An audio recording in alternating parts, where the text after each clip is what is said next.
जय हिंद दोस्तों, स्वागत है आपका हमारे यूट्यूब चैनल बीएनसी क्लासेस में। जो हम लोग इकोनॉमिक्स की बात कर रहे हैं, इसके पहले वाला में जो इकोनॉमिक रिफॉर्म्स इन इंडिया उन्होंने शुरू किया था। आज हम लोग बात करेंगे इकोनॉमिक रिफॉर्म्स इन इंडिया में, स्पेशली भारत में। ठीक है, देखिए आपका 23 जुलाई 1991 को इकोनॉमिक रिफॉर्म्स इंडिया में लॉन्च हो गए थे, शुरू हो गया था। देखिए प्रॉब्लम क्या था उस समय, process of economic reforms in response of the fiscal, ठीक है, जो आपका राजकोषीय, ठीक है, जो आपका फिस्कल प्रॉब्लम राजकोषीय और बैलेंस ऑफ पेमेंट, इसमें रिफॉर्म्स करना था। बैलेंस ऑफ पेमेंट, जो आपका बैलेंस ऑफ पेमेंट था, बैलेंस ऑफ पेमेंट, देखिए बैलेंस ऑफ पेमेंट क्या होता है।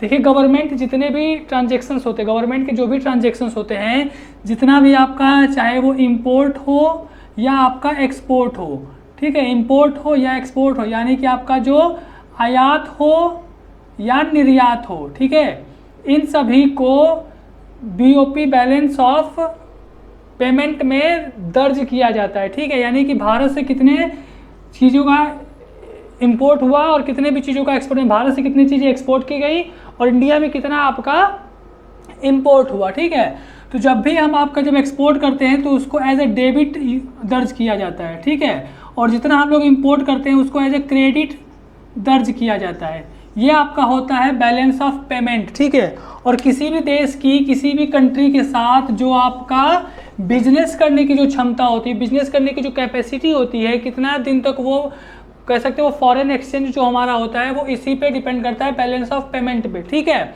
तो ये सब प्रॉब्लम हमारी जो इकोनॉमी थी वो फेस कर रही थी।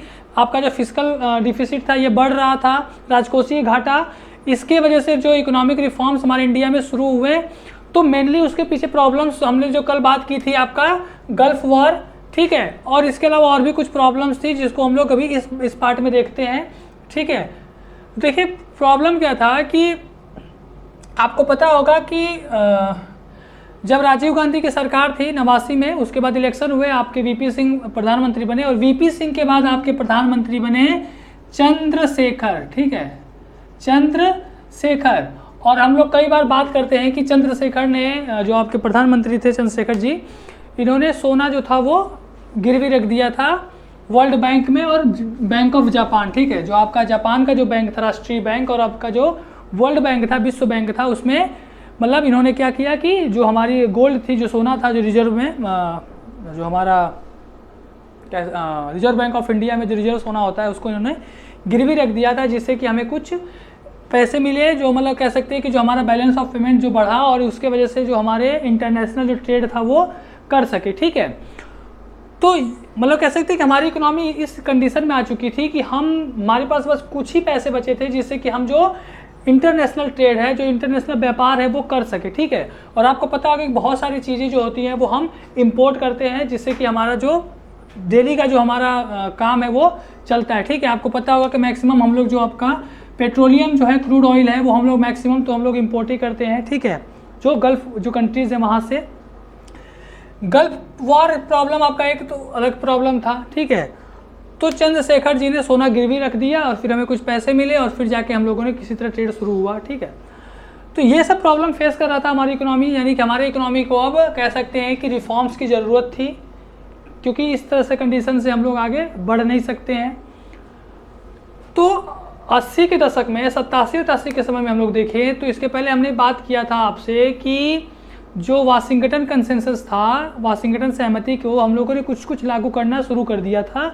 धीरे धीरे हम लोग कह सकते हैं कि डीरेगुलेशन स्टार्ट हो गया था, यानी कि जो सरकार का जो कंट्रोल होता है इकोनॉमी पे, सरकार का जो कंट्रोल होता है कंपनियों में, वो गवर्नमेंट ने थोड़ा थोड़ा उससे कम करना शुरू कर दिया था। लेकिन एक मेजर रिफॉर्म्स उस लेवल पे शुरू नहीं हुआ था। मेजर रिफॉर्म्स आपका स्टार्ट होगा 1991 में।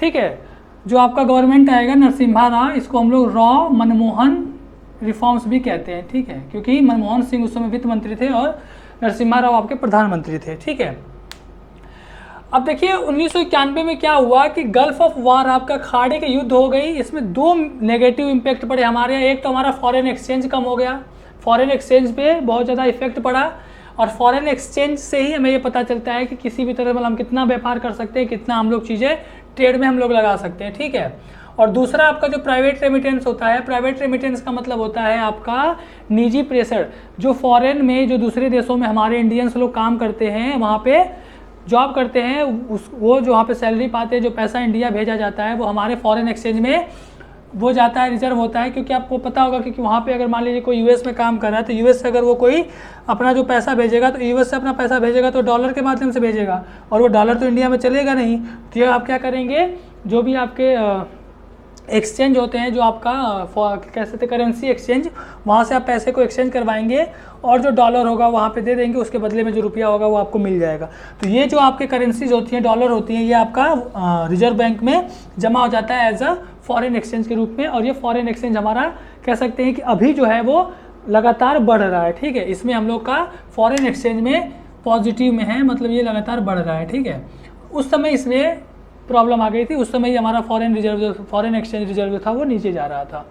प्राइवेट रेमिटेंस पे भी असर पड़ा था, बहुत सारे जो खाड़ी देश में काम करने वाले जो वर्कर्स थे वो इंडिया आ चुके थे। फिस्कल डिफिसिट जो आपकी थी, जो राजकोषीय घाटा था, वो जीडीपी का 8% तक जा चुका था। जो आपका बैलेंस ऑफ पेमेंट था, हमने इसके पहले बैलेंस ऑफ पेमेंट डिस्क्राइब कर दिए हैं, वो आपका कर्ज में चल रहा था। हमारी इकोनॉमी में बहुत ज़्यादा कर्ज का दबाव बढ़ गया था, और जो आपका हाइपर इन्फ्लेशन यानी कि जो मुद्रास्फीति थी उसका दर बहुत ज़्यादा 13% से भी ऊपर जा चुका था। तो हमने आपको बताया था, कल ही बताया था कि जब किसी भी इकोनॉमी ख़राब हो जाती है, जब इकोनॉमी मतलब कह सकते हैं कि जब एक मतलब कह सकते हैं कि बहुत ख़राब कंडीशन में होती है, तो हम क्या करेंगे, हमारे पास दो ही ऑप्शन है, या तो वर्ल्ड बैंक के पास जाएं या हम लोग IMF के पास जाएं लोन लेने के लिए। तो दोनों, वर्ल्ड बैंक तो आपको पता होगा कि जब कोई कंडीशन इकोनॉमी की ख़राब होती है तो वर्ल्ड बैंक तो लोन देता नहीं है, हमेशा डेवलपमेंट के लिए देता है। अब हमारे पास बचा एक ऑप्शन IMF यानी कि इंटरनेशनल मॉनेटरी फंड, ठीक है। अब इंटरनेशनल मॉनेटरी फंड ने जब हम लोग हमारी जो स्थिति ख़राब थी, तो ऐसे तो सीधे सीधे ये तो आपको कर्ज दे नहीं देगा इकोनॉमी को सुधारने के लिए। इकोनॉमी को सुधारने के लिए इसने सबसे क्या किया कि इसने हमारे ऊपर, इंडिया के ऊपर कुछ कंडीशंस लगाए, ठीक है। जो IMF का EFF होता है, एक्सटेंडेड फंड फैसिलिटी, यही पैसा प्रोवाइड करता है। IMF का एक शाखा, एक ऑर्गेनाइजेशन है EFF, एक्सटेंडेड फंड फैसिलिटी, ठीक है, एक्सटेंडेड फंड फैसिलिटी। इसने रुपए देने के लिए, मतलब हमें फंड देने के लिए हमारे इंडिया मतलब भारत के ऊपर कुछ कंडीशंस लगाया। पहला तो कहा इसने कि जो भारत की जो रुपया है, जो हमारी करेंसी है, उसको डीवैल्यूएट करना पड़ेगा, मतलब कि रुपए का जो वैल्यू है उसे कम करना पड़ेगा डॉलर के अगेंस्ट, ठीक है। मतलब कहने का मतलब है कि मतलब जो रुपए की जो वैल्यू है वो कम करना पड़ेगा। तो देखिए रुपए के वैल्यू कम करने का मतलब अगर हम समझें तो देखिए, जैसे उस समय $1 की कीमत आपकी जो US डॉलर था, ठीक है, US डॉलर के अकॉर्डिंग, क्योंकि जितने भी इंटरनेशनल ट्रेड होते हैं वो सब डॉलर में होते हैं यूनाइटेड स्टेट के।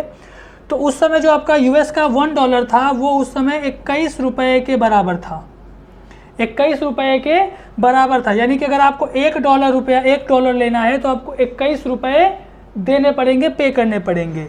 लेकिन जो आपका रुपया था, इसको लगभग 30% तक डीवैल्यूएट किया गया, 30% इसको डीवैल्यूएट किया गया, और कीमत आपकी हो गई $1 का हो गया आपका लगभग 27 रुपया, यानी कि पैसे का अवमूल्यन हुआ।